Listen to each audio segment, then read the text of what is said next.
Hello दोस्तों, स्वागत है आपका जेएसएम स्टडी सेंटर में। तो गाइज ये जो वीडियो है वो है सैटरडे और संडे स्पेशल क्लास की, और इसकी अलग से एक प्लेलिस्ट बनी हुई है। अगर आपने इससे पहले वाली वीडियोस नहीं देखा है तो जाके ज़रूर देखिए, क्योंकि यहाँ से आपको बहुत सारी नई चीज़ें सीखने को मिलेंगी। चाहे वो वर्ड हो सकते हैं, चाहे वो वर्ब हो सकती हैं, चाहे वो सेंटेंस मेकिंग हो सकती है, चाहे वो फ्रेजल वर्ब हो सकते हैं। तो यहाँ से आपको सारी चीज़ें सीखने को मिलेंगी। तो अगर आप इस वीडियो के द्वारा हमारे साथ जुड़ रहे हैं तो चैनल को सब्सक्राइब कर लें और साथ साथ वीडियो को लाइक कर कर अपने उन दोस्तों के साथ शेयर करें जो सचमुच इंग्लिश सीखना चाहते हैं। तो इसी के साथ साथ और भी वीडियोस चल रही हैं, चाहे वो वर्ड मीनिंग हो, चाहे वो डेली सेंटेंसेस हो, और भी नई नई चीज़ें यहाँ पर लेकर आते रहेंगे। तो आइए स्टार्ट करते हैं वीडियो को।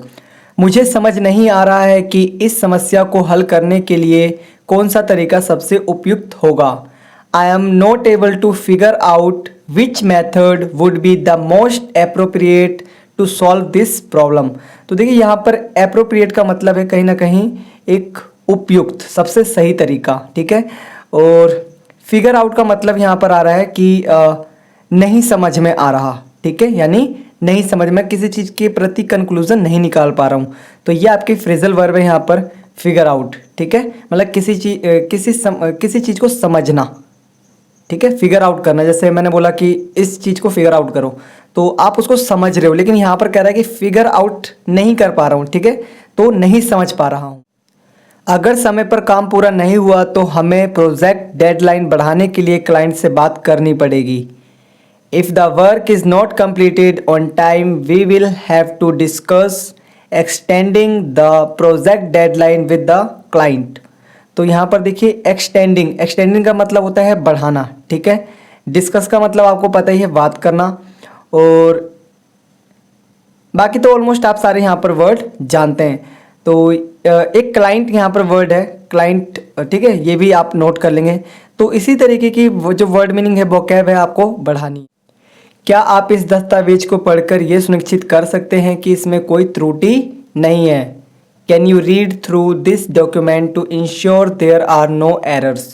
तो देखिए यहाँ पर आपको इंश्योर का मतलब होता है सुनिश्चित करना, ठीक है, और एरर का मतलब होता है त्रुटि। कई बच्चे तो यहाँ पर हिंदी भी नहीं पढ़ पाएंगे, ये वाली त्रुटि, ठीक है। तो यहाँ से आपकी दोनों चीज़ें ऑलमोस्ट कंप्लीट हो रही हैं, हिंदी पढ़ना भी और इंग्लिश पढ़ना भी।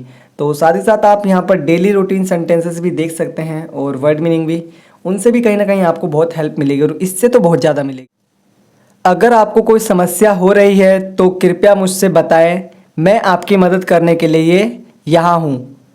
If you are facing any problem please let me know, I am here to help you. तो गाइज यहाँ पर आपको देखो नए नए जो स्ट्रक्चर्स हैं वो आपको देखने को मिलेगा।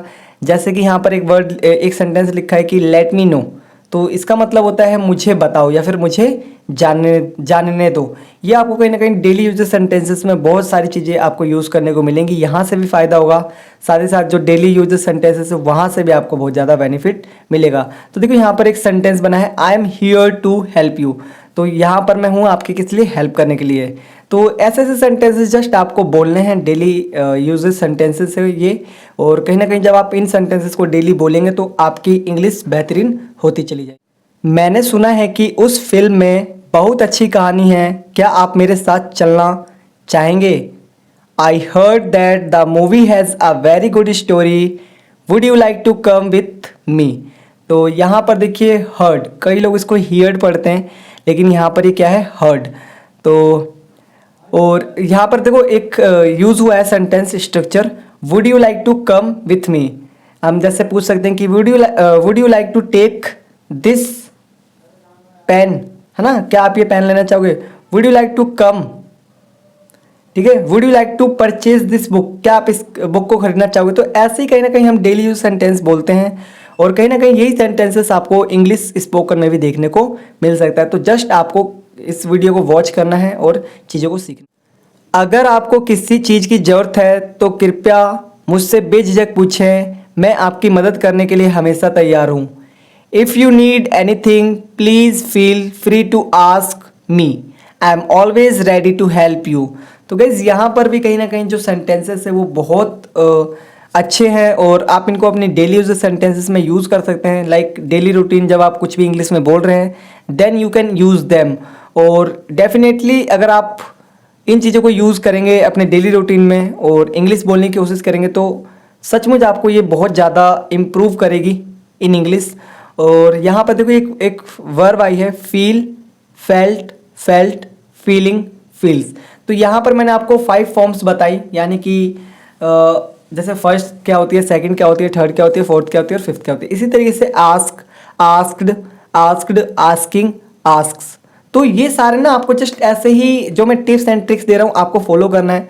कहीं ना कहीं आप इन टिप्स एंड ट्रिक्स के द्वारा अपनी इंग्लिश को और भी ज़्यादा बेहतरीन कर सकते हैं। तो गाइज़ और भी वीडियोस बनी हुई हैं, अगर आपने उन वीडियोस को नहीं देखा है तो ज़रूर जाके देखिए। प्लेलिस्ट भी बनी हुई है। पहले ये वीडियो सिर्फ संडे को आया करती थी, लेकिन अब इसको सैटरडे और संडे शिफ्ट किया गया है, क्योंकि कहीं ना कहीं मैंने देखा इस पर रिस्पॉन्स बच्चों का बढ़िया, और कहीं ना कहीं मुझे भी लगा कि हाँ ये चीज़ें बहुत बेहतरीन है। तो जस्ट आप सपोर्ट करते रहिए, इसी तरीके की बेहतरीन वीडियोज़ आपके लिए लाते रहेंगे। तो आज के लिए इतना ही, मिलते हैं नेक्स्ट वीडियो में एक बेहतरीन वीडियो के साथ। तब तक के लिए टाटा बाय बाय, जय हिंद, जय भारत।